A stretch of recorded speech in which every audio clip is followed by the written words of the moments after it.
ఇక డీటెయిల్స్ చూస్తే 71వ జాతీయ చలనచిత్ర పురస్కారాలను కేంద్రం ప్రకటించింది. ఈసారి తెలుగు చిత్రాలకు అవార్డుల పంట పండింది.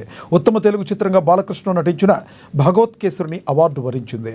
అనిల్ రావిపూడి దర్శకత్వంలో రూపొందించిన ఈ మూవీలో శ్రీలీల, కాజల్, అర్జున్ రాంపాల్ కీలక పాత్రలు పోషించారు. వినోదం, యాక్షన్, సందేశం మేళవించి అనిల్ రావిపూడి ఈ మూవీని తీర్చిదిద్దారు. ఇక చిన్న చిత్రంగా విడుదలై బాక్సాఫీస్ వద్ద కాసుల వర్షాన్ని కురిపించిన చిత్రం హనుమాన్. తేజ సజ్జా కథానాయకుడిగా ప్రశాంత్ వర్మ దర్శకత్వంలో రూపొందిన ఈ మూవీకి 2 కేటగిరీల్లో అవార్డులు దక్కాయి. ఉత్తమ యాక్షన్ స్టంట్ కొరియోగ్రఫీ, ఉత్తమ యానిమేషన్, విజువల్స్ ఎఫెక్ట్స్ విభాగాల్లో హనుమాన్కు అవార్డుకు ఎంపికైంది. ఉత్తమ గేయ రచయితగా కాసర్ల శ్యామ్కు జాతీయ అవార్డుకు ఎంపికయ్యారు.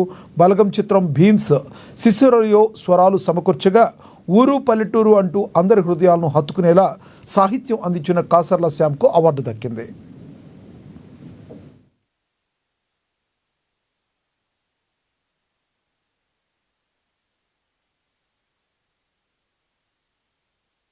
తెలుగులో యువతను విశేషంగా ఆకట్టుకున్న మూవీ బేబీ.